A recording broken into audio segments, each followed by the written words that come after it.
All right, here we go, Tim. Clear back, please. Thank you, everyone. My line's clear, thank you. 10 on the top light. 40. 40. Okay, put on the front, the Hudson, please. Examine the scrapes in the different light and all of the wear and tear. It's really good. Let's go to step 2, please. Yeah, that's why I'm wondering if literally we consider, I mean, I think that having the space around the pads is great. Let's eliminate things. Okay, Tim, so fall back To the behind degree that we camera, can. I'm not please. saying like necessarily here. I'm sure that's what. Look at you guys.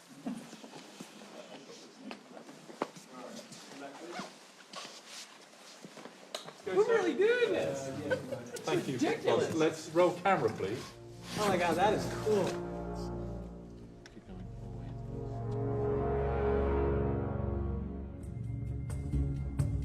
This was when we were first starting to see what Batman would look like on film. You know, Rob just being able to stand there and figure out how it would feel to be Batman, and you could watch him transform. And we did the same thing to see Zoe in her suit. And so she came out, and then we had to see the two of them together. It was like this kind of like in-between worlds. Like we were almost there, but not quite. But it's cool because you kind of get a taste of what it will really be like on set. For the first time, you were really seeing what this version of these characters would look like, and you were seeing it being born right there in front of you. I find that really fun to try and find just a new way of doing something when, you know, a lot of your heroes have played it before. Yeah, and then the terror kicks in, the beginning of the terror. Rolling video. Here we go. Rehearsal at 6-0. I think that the Batman, it's one of those rare places where culture, popular culture, and art meets at its fullest. And it's almost like the more people reinterpret it, the space to reinvent it gets smaller, but I think it actually just gets more specific. The first conversation I had with Matt about it, I just knew there was something radically different from anything we'd seen in Batman movies before.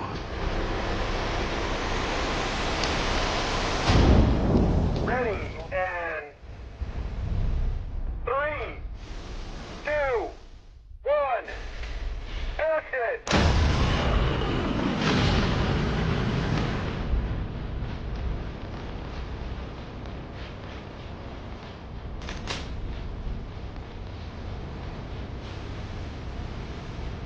From the beginning, I didn't want to do an origin tale. I didn't feel that I had some new way of doing that story. I wanted to do an imperfect Batman, really rock him to his core. I don't care what happens to me. That is what I'm afraid about. To not be in total control, who was being challenged by these crimes and who didn't know how to do all of these things yet. So you were seeing a Batman who was still becoming. Renewal is about work now. Matt just had an angle on something. I mean, it's definitely made some bold stylistic choices, but also story choices as well. Even some of the major plot points, or even in the comics, they're just wholly original. Nolan did an incredible job with Batman. Zack Snyder did an incredible job. Schumacher, Burton. When you take this on, it's significant. You're terrified, and then you get over your terror and your fear, and you go, what are we trying to do? You better swing for the fences. There have been great Batman movies. You kind of have to feel like, okay, so can I come into this and do something definitive, distinctive, and different? That, to me, was the most important thing.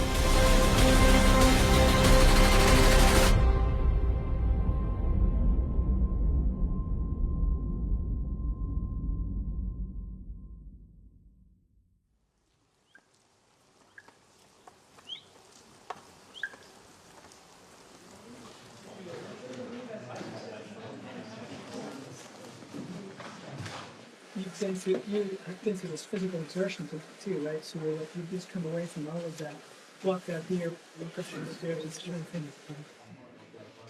As soon as that body's back in, we're ready. And speed. 17, okay, take 5. Whoa, whoa, whoa, whoa, whoa, whoa, whoa, whoa, whoa. Police action. He's with me, officer. The first days of shooting, we started in the mayor's mansion. And it was one of these things that was really exciting, but it was also very scary because how does a masked man with a cape walk into a crime scene, and how do you make that feel real? And so these first days, they were really about figuring out how Batman sounded, how he moved, how he looked, how the other characters related to him. Thumb was severed. Killer may have taken it as a trophy. He was alive when it was cut off. Ecchymosis.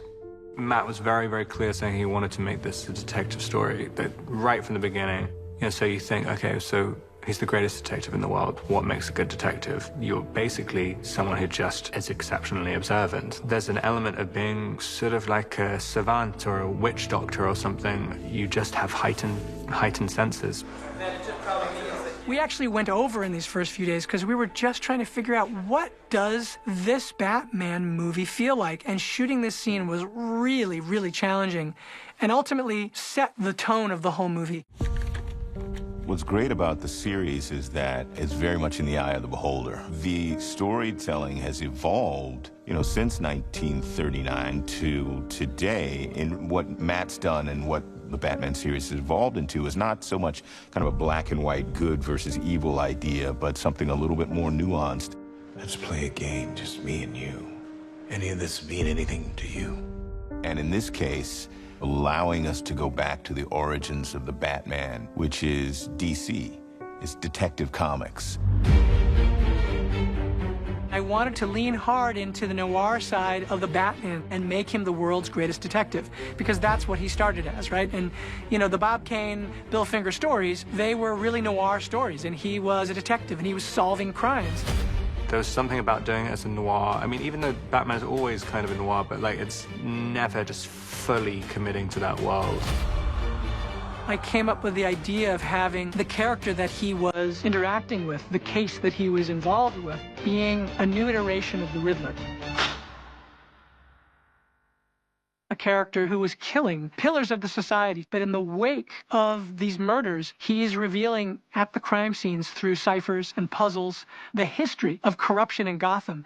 And for me, what was important was that that case eventually starts to lead into Bruce Wayne, and the story would become very personal. And really, through the course of this story, he'd be challenged to become a better Batman. Great, you all set, mate? Yes, mate. Good. Roll camera, please. Okay, so staring at us. Okay, then he goes off to your right. Matt wrote a really good script, and I remember reading it the first time and, you know, page 10, 20, going, gosh, this is good. Like, it's tight, it's solid, it's really well conceived, it's unexpected. This person, this writer, this director is driving at something. I was rooted by it. It's dark, it's weighty. There's an incredible depth to it, an incredible sense of loneliness and isolation. I thought Matt did an amazing, amazing job on creating the script and on creating the world and the sense of danger. This has kind of a youthful film noir element to it, which I don't think you've seen in the other ones. You know, between Zoe and the Riddler and Robert, everybody's got their dirty laundry. It just depends what you do with it.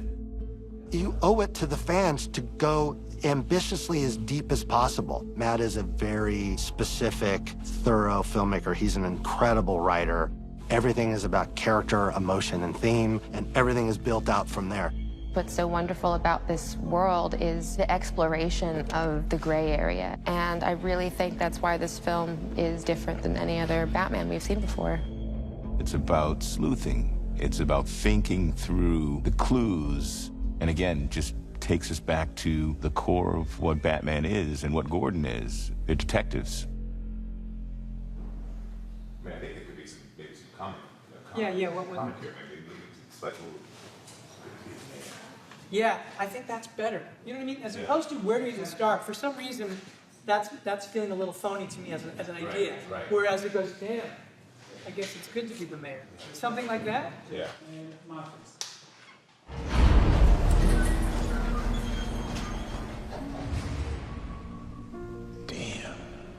Guess it's good to be the mayor.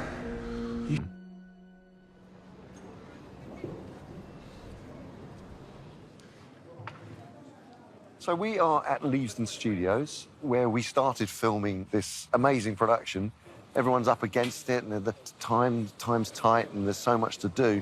There's a remarkably good energy and really exciting sort of feel behind the project. I mean, Matt took years to write this project, and he talks about it all the time. And so to come into another iconic story and to face all those challenges together, it's fantastic to see it finally coming together. Shall I take this as a good sign? What? Your attire. Is Bruce Wayne making an actual appearance? I was trying to think about what's the way into Bruce Wayne we haven't seen but still makes complete sense as to who this guy is. And I started thinking about the notion of the Waynes themselves and the idea of him being the child of Gotham royalty and basically a lost prince. I often listen to music when I'm writing, and I just one day put on Something in the Way by Nirvana. And there was something in the tone of that. I said, this connects to the movie. I don't know why, but this has to do with Bruce Wayne. I like the idea of a guy who's become like a rock star, and he's like a recluse who's in this decaying Wayne Manor. Welcome to Wayne Tower, to Wayne's World. Alfred is a bit of a stickler for order and precision, but Bruce isn't. This has become almost like a museum to Thomas and Martha, and Alfred has become the caretaker not only of this place, but of course the most precious cargo, which was Bruce himself. Alfred was the one who taught him how to defend himself as somebody who was former MI6. He tries to teach him how to be a man, and so he's partly responsible for what Bruce has become. He's a surrogate father who never chose to be a surrogate father. Bruce has taken the only thing Alfred thought he could teach him and just taken it to this extreme extent where now Alfred thinks he's going to die. He does carry with him this sense of survivor guilt, having been the bodyguard that actually let down Thomas Wayne and Martha, his mother. He feels deeply, deeply responsible. It's getting serious, Bruce. If this continues, it won't be long before you have nothing left.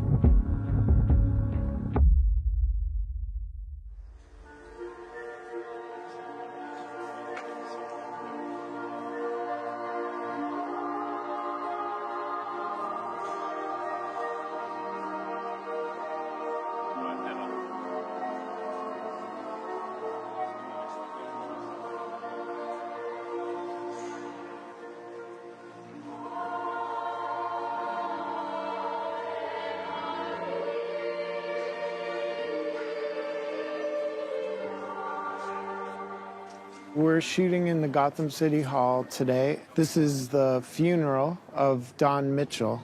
We got to design this centerpiece of the city. It's a hybrid set. We're establishing the exterior up in Liverpool, and then obviously this interior is our creation. Coming to that set that day, like I'm looking around and this is like crazy. Like, this set is insane. Bruce Wayne, why haven't you called me back? I'm Bella Real. During all of that, this is where we get a real sense of who Bella is, what she cares about and who she cares about. Your family has a history of philanthropy, but as far as I can tell, you're not doing anything. Excuse me, Chief. Can I talk to you? Gil Coulson is missing. What? He hasn't been heard from since last night. Edward Nashton and the Riddler, once he sees behind the curtain of how Gotham City has been working, you know, it's a deep betrayal. Unfortunately, it feels like he has to go to some pretty extreme lengths to be heard. The Riddler attaches a bomb to my neck and sets the stage for the big scene. The main thing is, our planet's up for safety is the policy that we're running in this job. You want to be cut, everybody will stay in your end positions. You will now actually see a vehicle come through, so please, everyone react on when that car comes through. Big scenes like that take a very long time. I remember we were filming in these hangars where they made Zeppelins, just like a huge number of extras and spectacle. There's a major action component to the scene. We're actually driving a car through the space. Good old-fashioned practical effects. Okay, team, stand by here, please. And let's be ready. There we go, we're rolling. Everyone set? And action. Sound. Sound. Marching around. Boom. Boom. Ah! Here comes the car! Action car!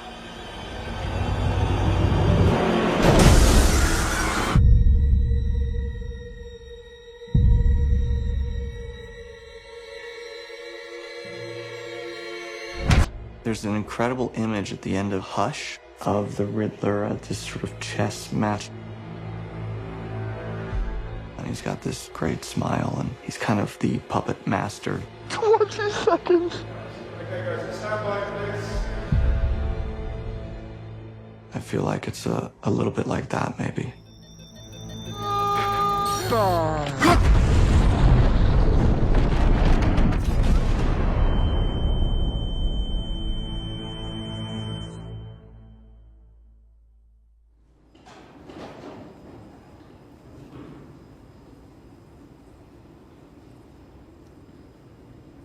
You know, when we had to shut down because of the pandemic, I reviewed the footage, but a lot of that mental planning was also done in uncertainty because you just didn't know, when it was going to end or when it was going to be safe to start shooting again. And honestly, it was a very scary time. One of our crew members ended up dying. Andrew Jack, who was our one of our dialect coaches, a wonderful man, in the 2 weeks after we shut down, he was gone. We dedicated the film to him. It's a terrible loss. It's heartbreaking that he's gone. And I know so many people during the pandemic lost people close to them, and we were no different. And so we knew that in our shooting, we had to take this business deadly seriously, and we did.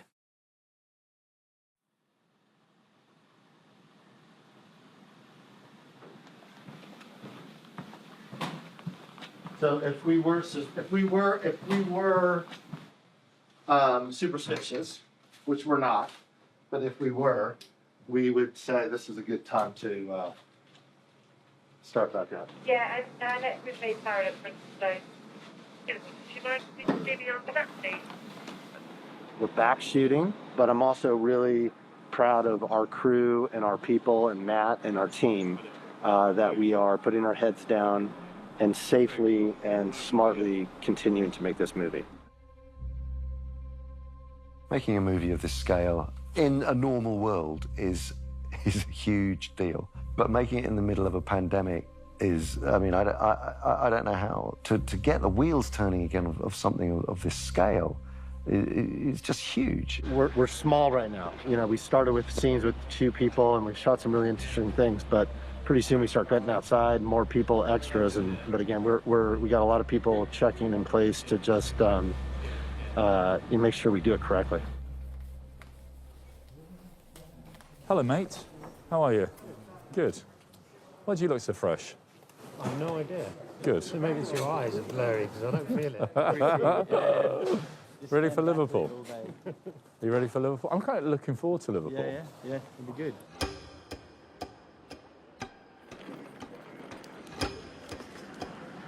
Attention, we are going to load the next coach. If I called your name, please come over here.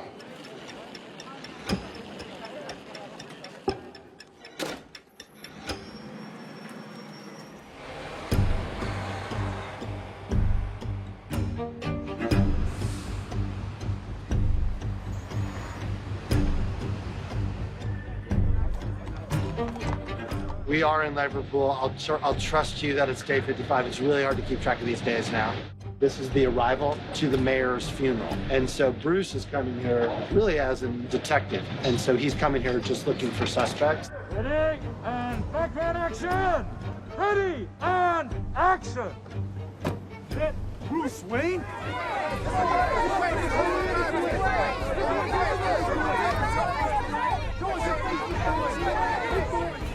Hey, some space here, will you, Slick? Go around. Brought out the one guy in the city more reclusive than me. Oz, Bruce Wayne? Is. I was really excited about that character, and one of our casting people, Cindy Tolan, said to me, well, who do you think's the type? And I said, well, to me, like, the fantasy type would be like John Turturro. And she said, well, why don't we go to John Turturro? Look who it is, huh? I've stayed away from playing bad guys unless it's really complex. What are you looking for? I talked to Matt. I said, well, if there's something I could do that would be interesting. We talked about some real-life figures that probably inspired it in reality. People aren't absolutely pure. Let's keep things festive down here, right? I came to Penguin and the idea of Batman when Burgess Meredith played Penguin and Adam West played Batman.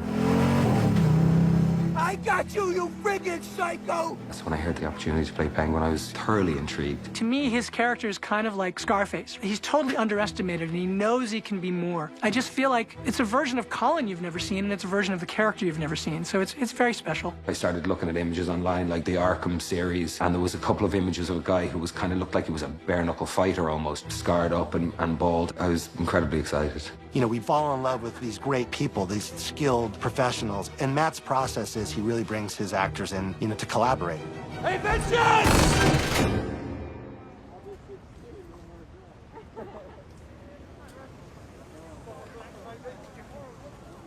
You know, so much of what you do when you're talking to actors is you're connecting with them personally.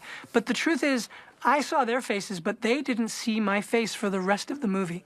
I looked like this for the rest of the film, and it was quite a strange experience. He's like Batman, basically. He's more obscure than Batman. He's got goggles on, a hat, and a mask. But it's a little bit of an adjustment doing this. We wanted to shoot in a place that had real historic Gothic architecture that we then built upon, create our own Gotham so you felt you were seeing a place that looked like a big city, but a city at the same time that you'd never seen before, a city that was ours. Reset the traffic. Reset, guys, reset.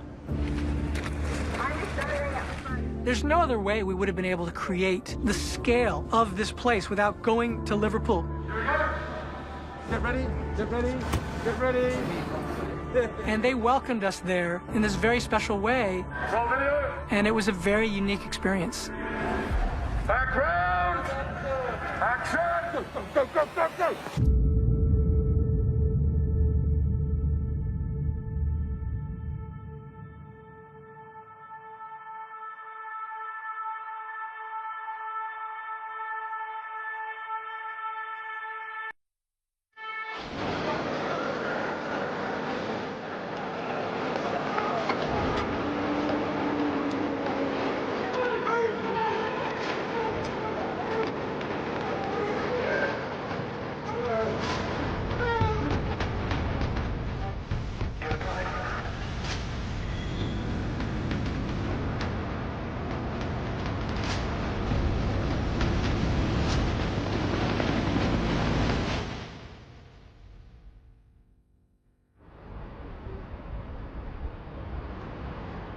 I mean, the great thing about being on location here is the scale.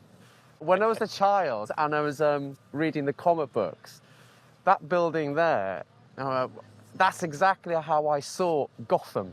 And it's so funny to be standing here making the Batman, and that's my childhood right in front of me. My own kind of image of what Gotham actually looked like.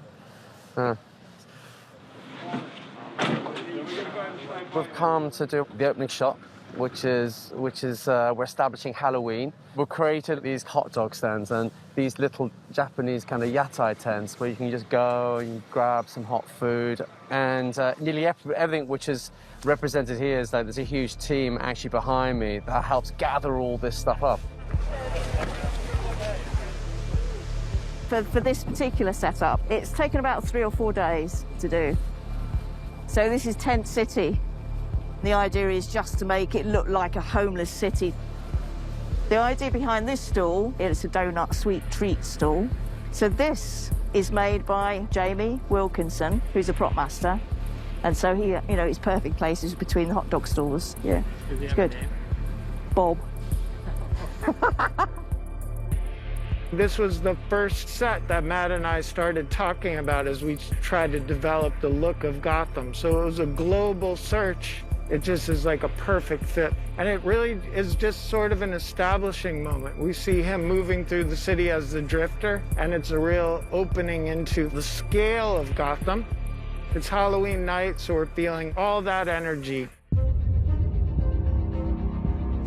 righty, welcome to Gotham Square. It's a fantastic set. It's a wonderful spectacle. Our plan of attack is we have a crane down the road there. That's our first setup. We have a lot of moving traffic, about 50 cars here that will be travelling. So we end with a crane shot of our drifter riding down this street, as well as a drifter rigged shot as well, which will be rigged before we get there this evening. All right. Good. Let's get Liverpool done. Well done, everybody. Thank you.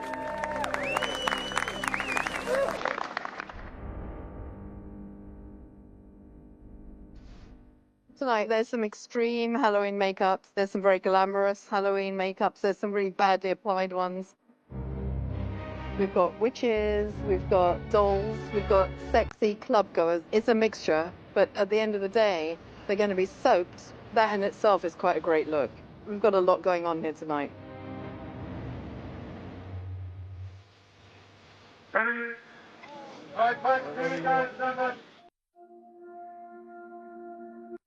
You can't walk through Gotham Square in your bat suit, where people will look at you and go like, well, there's that weird guy.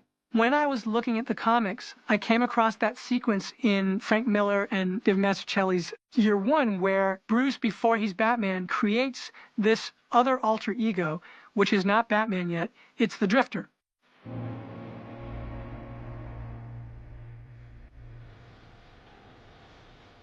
And it's funny because I looked at it and I thought, gosh, that reminds me of Taxi Driver. And I got the commemorative edition, and in it, I saw that in his notes to Mazzucchelli, Frank Miller said that Bruce Wayne in this scene when he's walking in the East End looks like he's just won the Travis Bickle lookalike contest. He looks like a vet. He looks like a...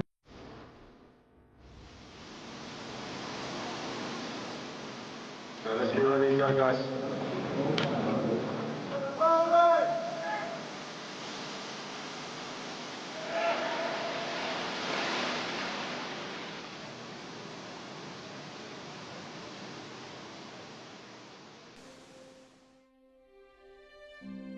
One of the things that was important to the story was that I knew that Batman needed to go through a kind of baptismal transformation. The city itself needed to go through that as well. When I was talking to James Chinlin, we started talking about New Orleans and the flooding that happened after Katrina and the kind of how harrowing it was.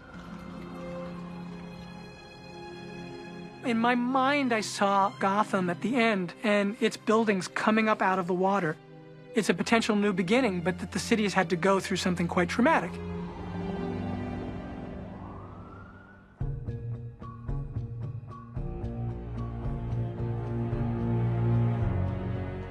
The scale of this sequence is so big. You know, Matt's vision of the end of the movie, this massive wall of water coming through the city. Breaking that down into pieces that we can actually shoot was really, really tricky.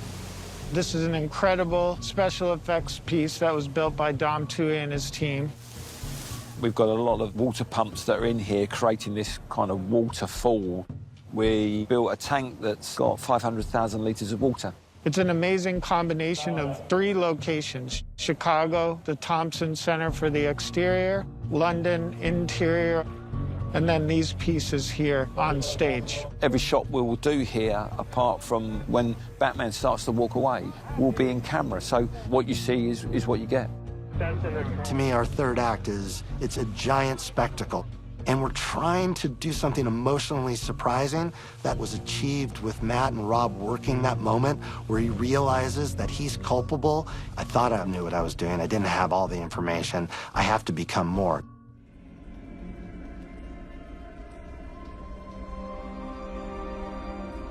I believe in God. I believe in its promise. But too many have been left behind for too long. Sins of the Father. It all started here. The idea of renewal. This was the path that described the history of the city and the history of corruption, and how something that started off as a truly meant to help the city program from his father had been completely perverted. I think a lot of Batman stories ends with Batman believing that he's given hope to the city, that the symbol of Batman will create a brighter future. In this, I always kind of imagined it that he's so committed to darkness and nihilism that he doesn't think that the city is capable of healing itself. Maybe this is all coming to an end. What is the Batman? It's just on a downward spiral, and he's just fighting a hopeless battle which will end in defeat.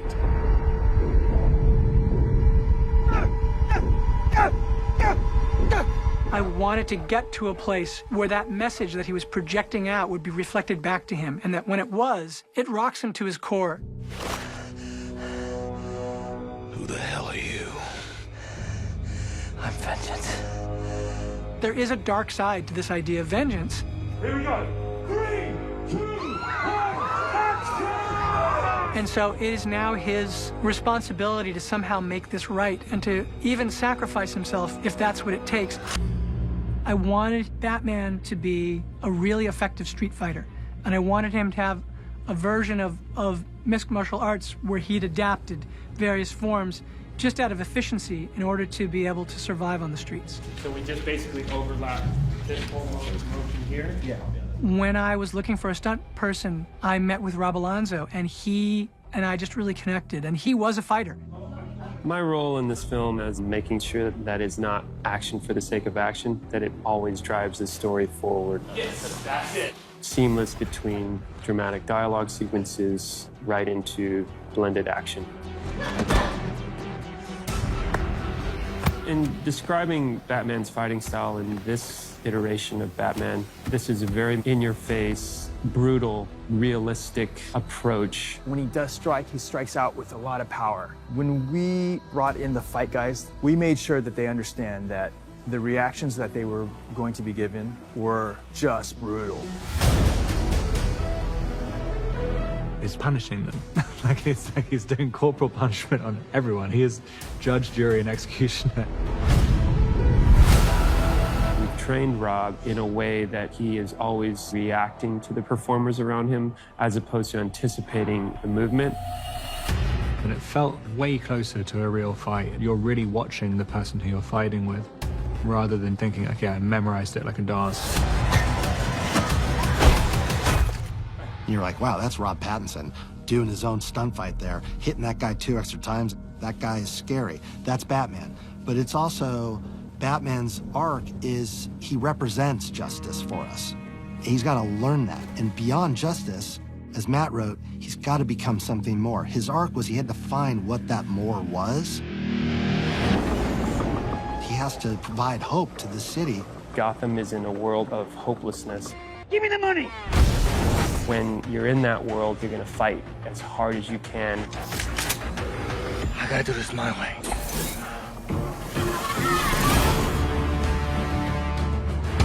I tried to find a way to come up with signature moments for the fights so that they were emblematic of who this iteration of Batman was. He doesn't have a total technical precision. He's fighting like a street fighter, but a street fighter who knows what he's doing. You can see that he's cobbled together a fighting style, and it feels really like this guy who is looking for vengeance. They think I'm hiding in the shadows.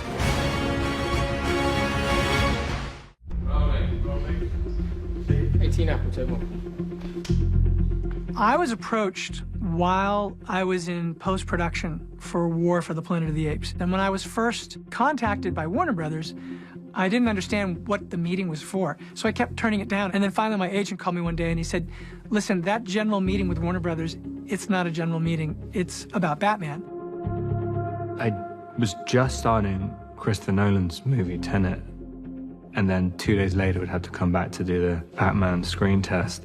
Yeah, it was like a super high-pressure scenario. You know, auditions are always, they're strange and they're scary and you're nervous. They have a proper camera, but it's cool because you kind of get a taste of what it will really be like on set. Yeah, they gave me a motorcycle helmet and I had to take the helmet off, which was my biggest fear, was like, I'm gonna get stuck with the helmet. And I was like, that's how I lose this job. But Rob was half in a batsuit. It was like this kind of like in-between worlds. Like we were almost there, but not quite. I mean, the whole thing is terrifying. I mean, I was putting on the suit from Batman Forever, and for one thing, the suit is pretty old. It's been in storage for a while, It's also incredibly precious. If I even slightly exert myself, I'm pouring sweat. And also just to try and figure out how to project a performance through a mask, basically. It's kind of, you realize pretty quickly that this is way harder than a normal part. One of the things that distinguishes Batman as a comic superhero relative to most of the others is Gotham. That's very recognizable, obviously styled off largely New York. And so he's grounded in a way that's kind of uniquely relatable. Matt was very, very clear saying he wanted to make this is a detective story, that right from the beginning. And so you think, okay, so he's the greatest detective in the world. What makes a good detective? Someone who just is exceptionally observant. I always think of filmmaking as a kind of, you're going on a search, and you're searching for the things that stick with you. On this movie, what started the process was I just started reading comic books. I went back to 1939, I just basically did a deep dive in the comics, and anything connected, I just wrote down. Basically, what the notebook is for me is a way to have a dialogue with myself, because otherwise I would just be saying these things and then I wouldn't remember anything. But if I write it down and then I keep revisiting it, I start having a kind of document that shows what I'm interested in and what things, sort of struck a chord with me, and eventually a story starts to emerge. I gave Bruce a notebook as well because I felt that he needed to have that kind of dialogue with himself. And I thought, wow, this is so Batman. Matt gave us a sort of idea that he'd like him to be a bit like Kurt Cobain. So from that, I looked at lots of different images of Kurt Cobain and what the crossover was, who he becomes when he takes his cowl off. And the whole Kurt Cobain black eye makeup sort of really struck me, and I liked the idea that he had the remains of his Batman makeup on and it looked very rock and roll. He spends a lot of time in darkness. That long hair really helped with creating that side of his character. At one stage we were talking about shaving all his hair off, and I'm glad we didn't go down that road. There's a film by Gus Van Sant called Last Days, which is kind of a fictionalized account of the last days of Kurt Cobain, and he's got all his stuff spread all over it. And I thought, well, this is the version of Batman and Bruce Wayne that I understand. This is the 5th movie that Michael Giacchino and I have done. That to me is a very exciting collaboration. I love working with him. The night before Rob was to screen test, he sent me a secret little MP4. It was both Bruce's theme and Batman's theme in this incredible suite. And I was blown away. It was so emotional. I drove to the set that morning, and Dylan Clark, my producing partner who was in this from the beginning with me, we're like brothers. I said, you have to get in the car. I said, what do you mean? I said, just get in the car. And we sat in his car. I was in his passenger seat, and I didn't know what I was going to listen to. He goes, listen to this. And he pressed play, and it's Batman's theme.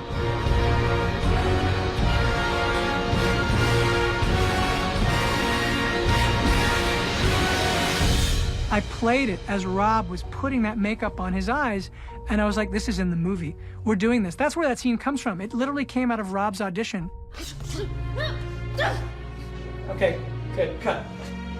It was one of those things where I just felt like this was a very special, fated day. But there we were listening to the music, knowing that he was going to put on this bat suit that was part of the history of Batman. It was just one of these things where you suddenly felt you were in a long line of history that meant so much.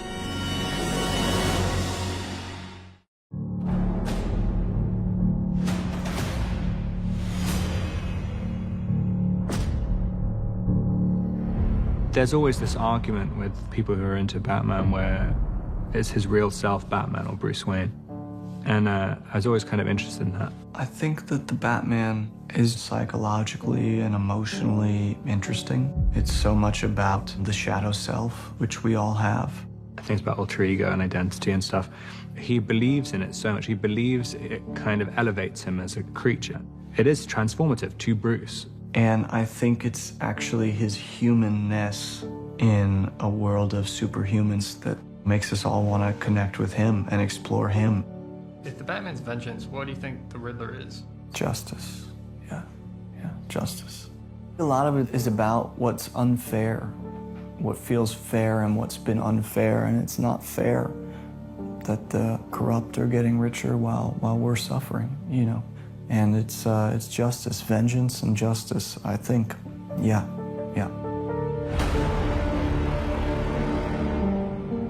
You're not supposed to reject the Riddler outright. The Riddler's the Riddler because of a lot of horrible things that have happened prior to that.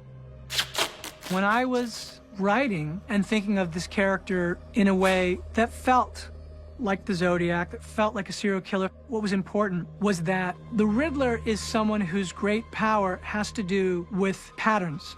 The Riddler is a person who's done, who's fed up, and who I don't think can go another day letting Gotham City cycle through its corrupt roots again and again. I think he's probably blamed himself for all of the failings of his life. And I think once he discovered this corruption, he sees that maybe it wasn't all his fault. It's theirs. Okay, then he goes off to your right. He has a very dark agenda, but he's also kind of brilliant. And he retreated the way that Batman retreats into his mission of becoming a vigilante. Comes back, passes. He retreats into numbers and puzzles. Goes far to your left so we can see. Because it's the one place where he can find control. Great. Exactly. Okay, let's go through the whole thing again.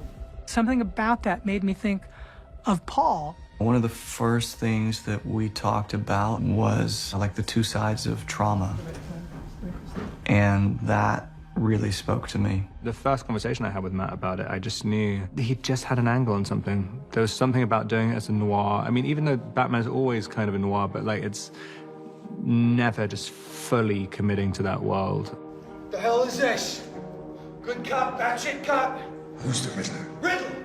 How should I know? Having the emotional backstory be the driving force for that character felt, good to me.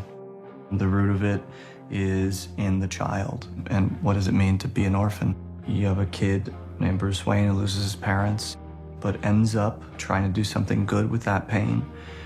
And then you have the trauma of somebody who's lost his parents in a different way and who takes that pain and probably thinks he's doing something good, but it is maybe misguided or misdirected.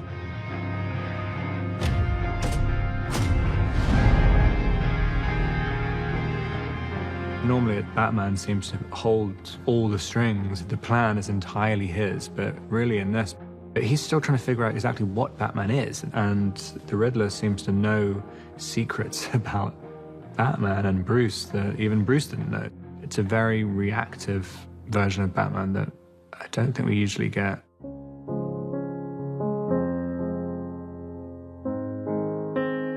And everybody just forgot about us. All they could talk about was poor Bruce Wayne. Bruce Wayne the orphan. Orphan? I think seeing the Batman was probably one of those transcendent moments in his life, an aha moment where you project something onto that figure out there and you see some hidden piece of yourself or something that you want to be. Without the Batman, you would never have the Riddler. 159 up, take one.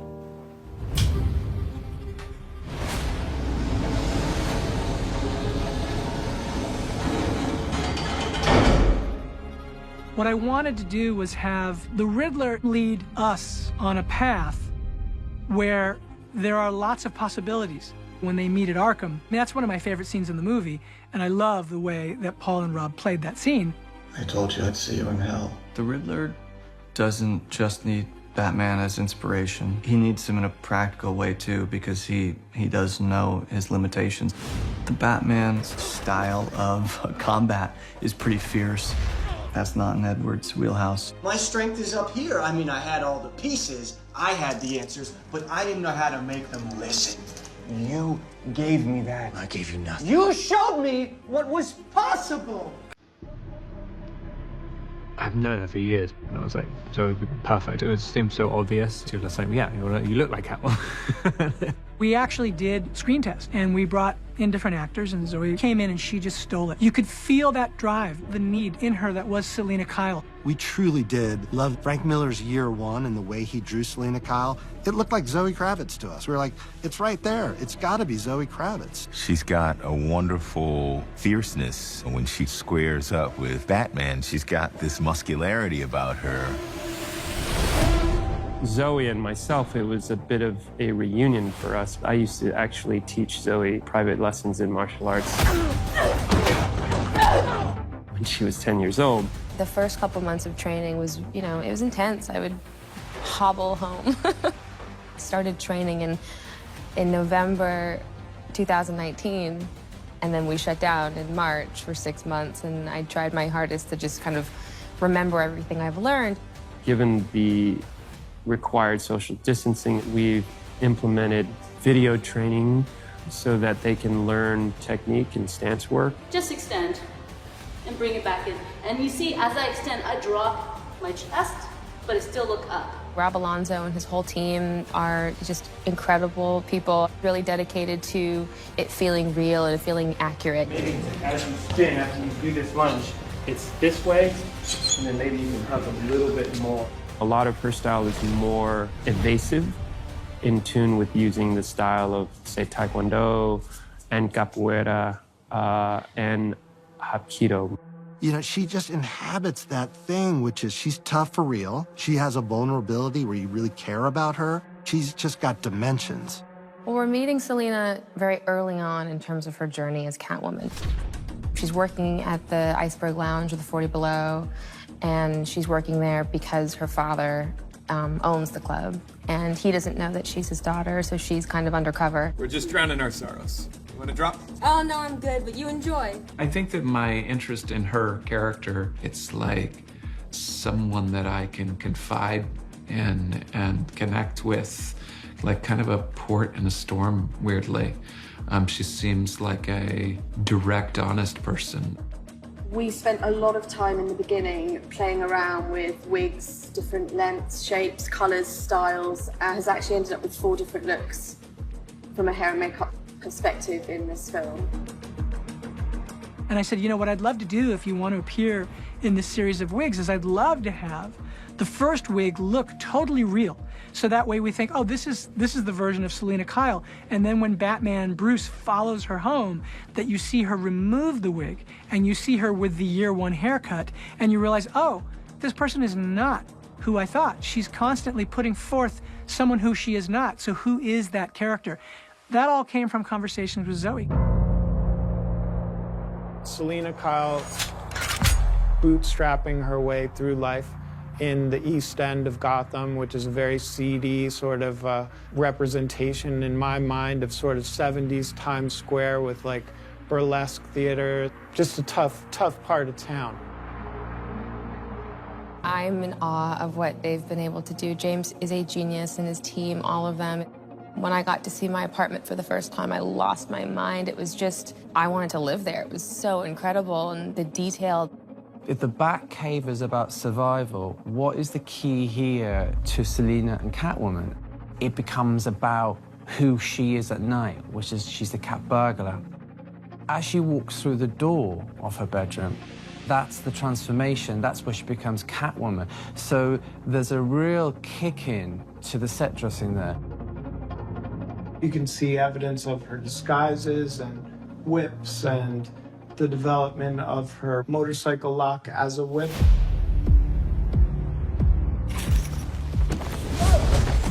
Like you can see the construction. It's not like it's alien technology or like repurposed super high-tech military technology. Like he's built it himself in his basement. We really believed that Bruce Wayne / Batman alone, developing and building that car from scratch, and we thought that as an idea was a cool idea. The look of the Batmobile hopefully reflects that he couldn't care less about his wealth and the Wayne Industries at this point, and that he's doing it all himself. We brought in this car designer named Ash Thorpe, and he apparently also had always dreamed of being involved in the creation of the Batmobile. And then we had all of these other designers come in, we started sculpting. We used a UK company called Curvature Group to fabricate the body. They specialize in prototyping.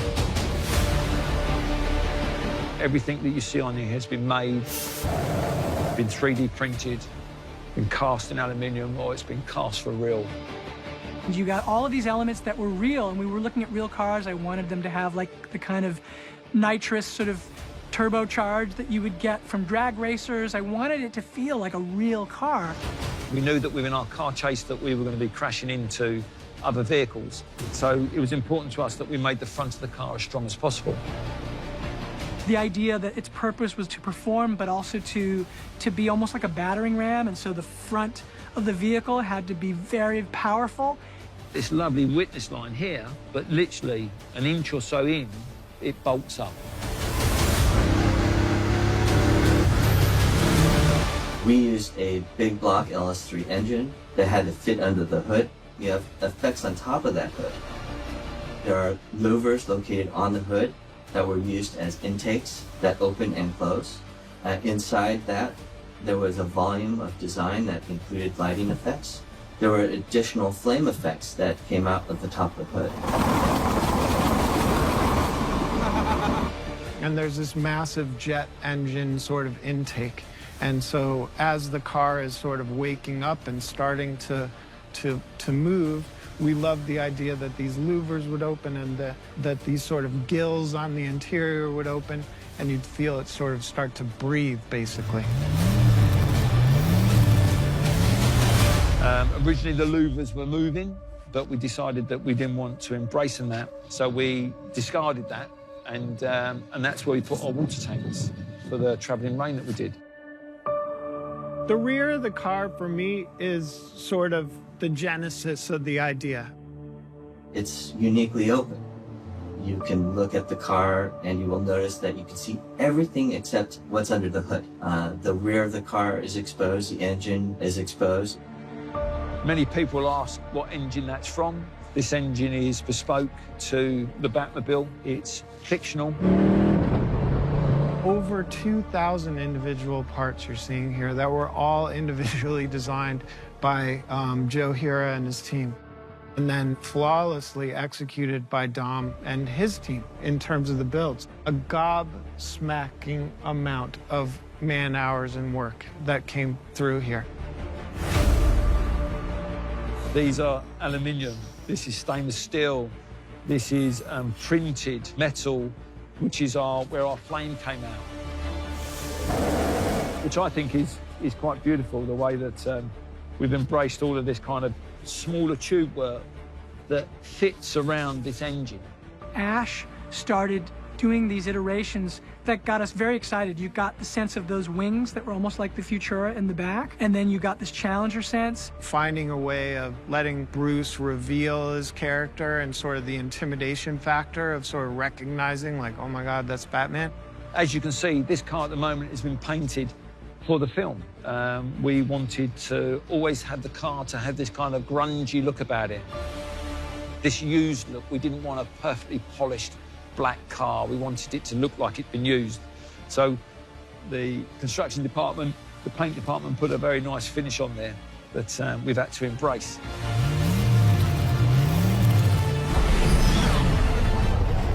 There was a day when they drove the car and put it on the back lot, which was under the L, which is outside the Iceberg Lounge. And it was the first time I saw it, and I got to sit in it. And sitting inside that Batmobile was a dream.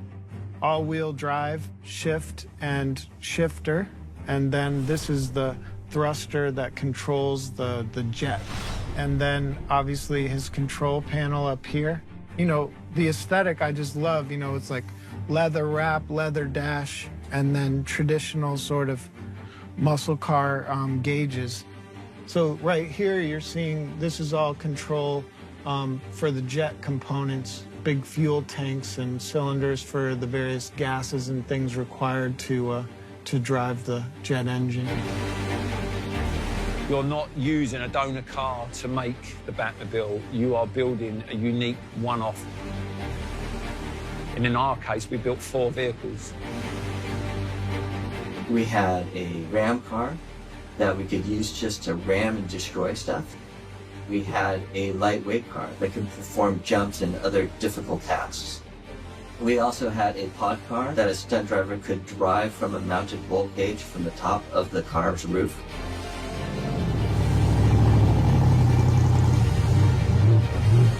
Our hero car was an electric car.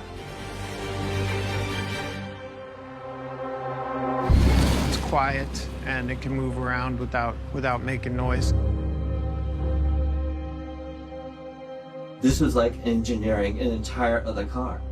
You had to modify a roll cage, you could accommodate for electric motors. You're not just adding an electric motor, you're actually adding an entire electric control system that has to fit under the hood. We built 1 electric car, then we built 3 petrol cars.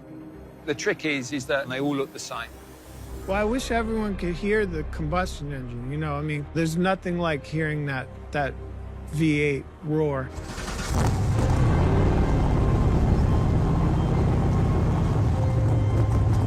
The petrol car's got the 700 brake horsepower V8 engines in them.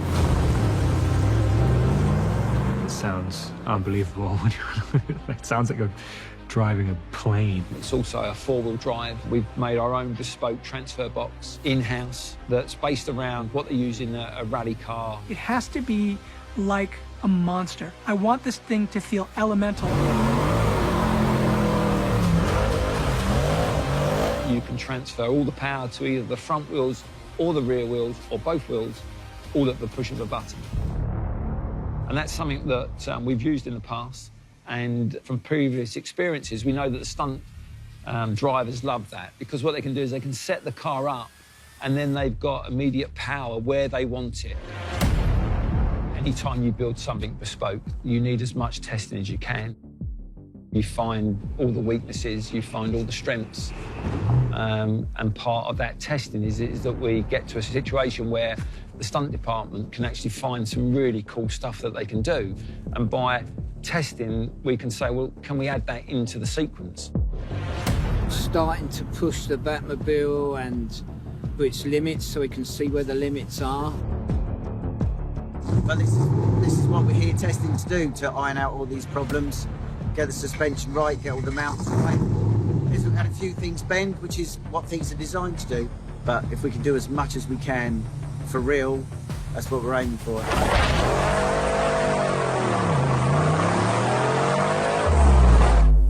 We always knew the car needed to jump.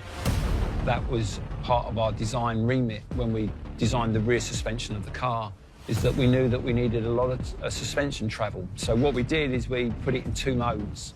So we had like the general driving mode, and then we had the jump mode. We designated one vehicle for the jump. That vehicle had longer suspension on it, it had different tyres. So the one joy of building the Batmobile is you get a chance to drive it away.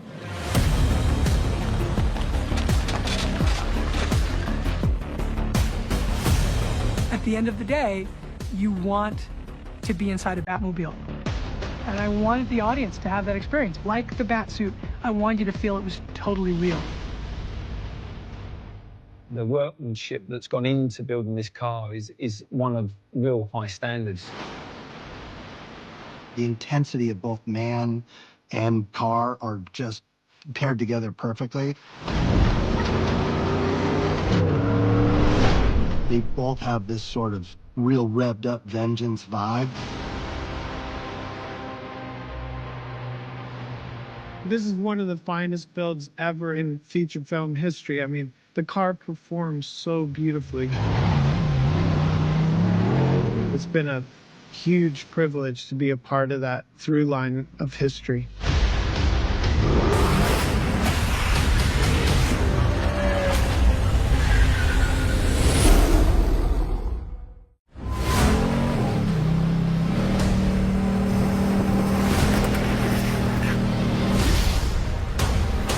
I got you, you friggin' psycho!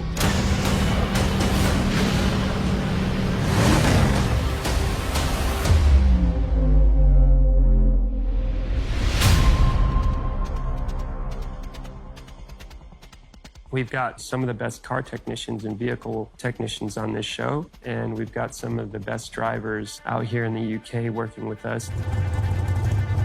We had the ex-British rally champion that actually drove the car,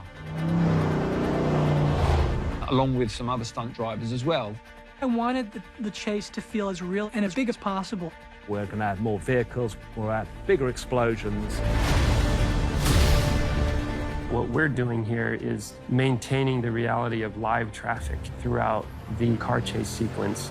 I've worked closely with all of them in regards to the design and the choreography of the vehicle sequence. We really try to execute stuff as much in camera as possible so that the believability of this world remains at the highest level possible. You see the Maserati, which is the penguin car, driving through traffic and moving around a corner. And at that time, Batman is quite some distance away. And within his driving skills, he makes the corner and he power slides it. The car this shape and this size, and you're seeing it drifting, is very impressive. Oz is referred to as the Penguin by other people. There's an incredible depth, an incredible sense of loneliness and isolation. I saw the face of the Penguin for the first time. I was blown away. Matt said, he's like, you're not going to recognize him. And I was like, yeah. And then Colin walked up to set, and I was like, no. I had absolutely no idea that it was him when he came out in one of the first scenes we shot. It is, look at that.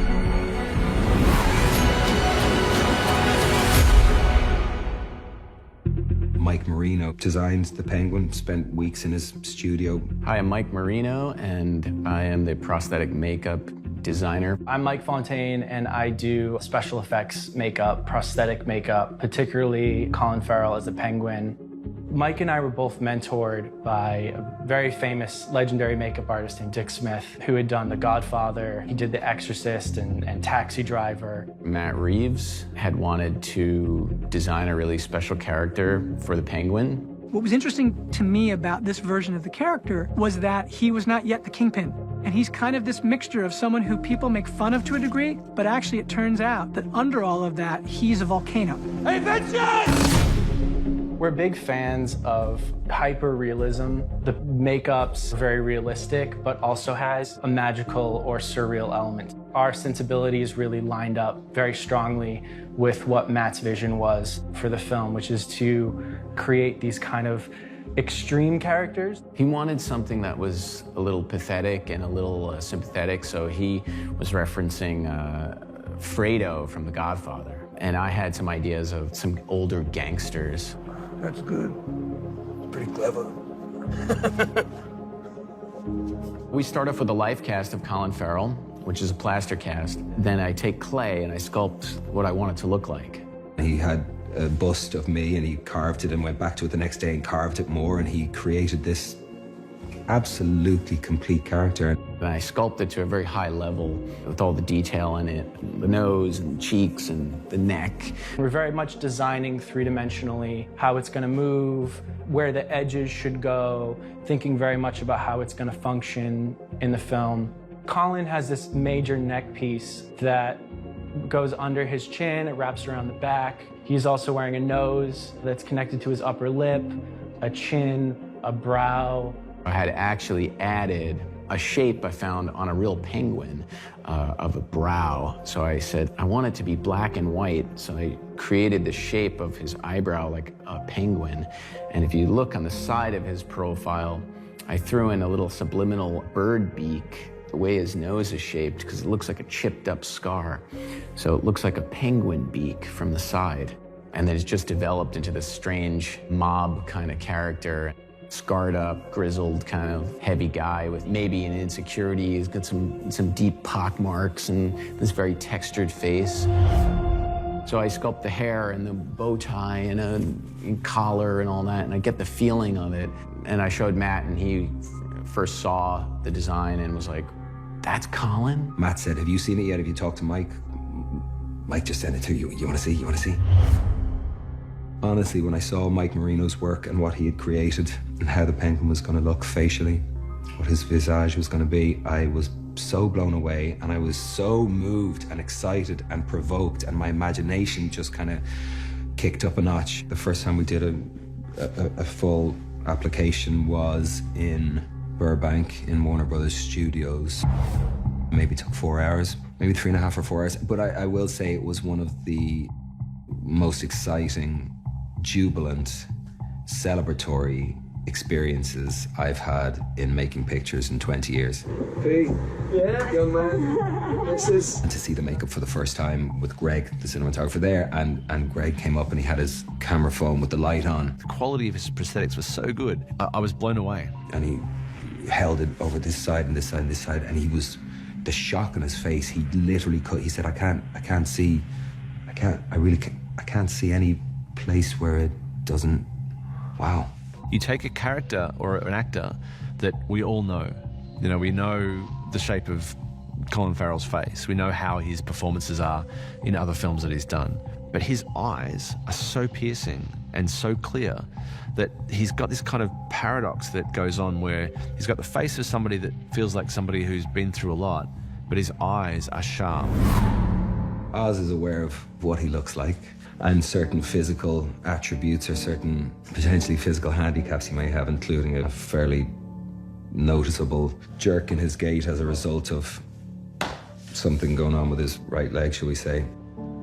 He wears the hardship of the life that he's lived up until this point. Colin is just about as great as an actor could possibly be. He really understands how to use the makeup, and Colin just became the character. It almost overcame. We had some makers in for many weeks to manufacture all of those by hand, yeah. It is handwritten, so the handwriting was developed by one of our artists, and then she had to sit and write the entire ledger or a good part of it. It's sort of pressed into the paper. We looked at Charles Crumb, whose journals, again, he had a disturbance of the mind, and his journals are very much like what you see here. This is the level of detail we're trying to achieve. Selena has her backpack, she has her phone, her whip. This was one of the first props that I worked out with Matt. Contemporary bike block, and it's got the movement, because it's segmented parts, you've got this natural movement, so the lock moves just like a whip should. Selena isn't Catwoman yet. That's one of the things to be clear about. It feels very feminine and very sexy, but still at the same time practical. And then the idea was, how can we take those things and tweak them just a bit so you can see, oh, it's kind of ripping at the seams. It could become the cat suit.